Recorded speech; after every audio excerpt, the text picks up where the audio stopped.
রাত পোহালেই ভারতের রাজধানী নয়াদিল্লি দুই দেশের কূটনৈতিকদের তৎপরতা দেখবে বিশ্ব গণমাধ্যম। কারণ বাংলাদেশের প্রধানমন্ত্রী শেখ হাসিনা দুদিনের রাষ্ট্রীয় সফরে ভারতে আসছেন।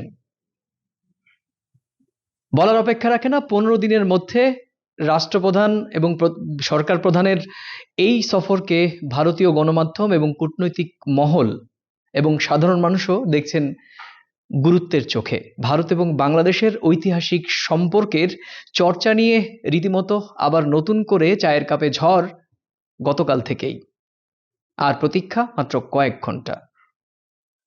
শুক্রবার দুপুরের পর ভারতের রাজধানী নয়াদিল্লি সরগরম।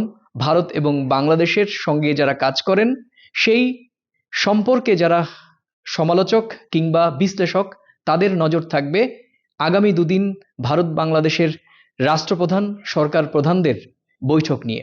সে বিষয়ে আমরা নয়াদিল্লির বাংলাদেশ দূতাবাসে এসেছি এবং আমরা কথা বলে নেব আগামী দুদিন বাংলাদেশের সরকার প্রধানের সঙ্গে ভারতের প্রধানমন্ত্রী নরেন্দ্র মোদীর যে বৈঠক রয়েছে এবং সরকারি সূচি রয়েছে সে বিষয়, এবং গণমাধ্যম এবং কূটনৈতিক মহলে কি তৎপরতা চলছে সে বিষয় নিয়ে।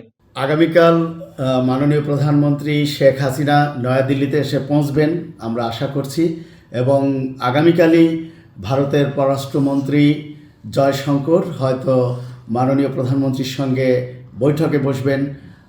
আগামী 22 জুন আমাদের প্রধানমন্ত্রী ভারতের প্রধানমন্ত্রী নরেন্দ্র মোদীর সঙ্গে দ্বিপাক্ষিক বৈঠক করবেন, এবং ভারতের রাষ্ট্রপতি উপরাষ্ট্রপতির সঙ্গেও তার বৈঠক রয়েছে। সাংবাদিক এবং দিল্লিতে বাংলাদেশ হাইকমিশনে নিযুক্ত প্রেস মিনিস্টার তিনি জানালেন যে বাংলাদেশ এবং ভারতের সম্পর্ক ঐতিহাসিক।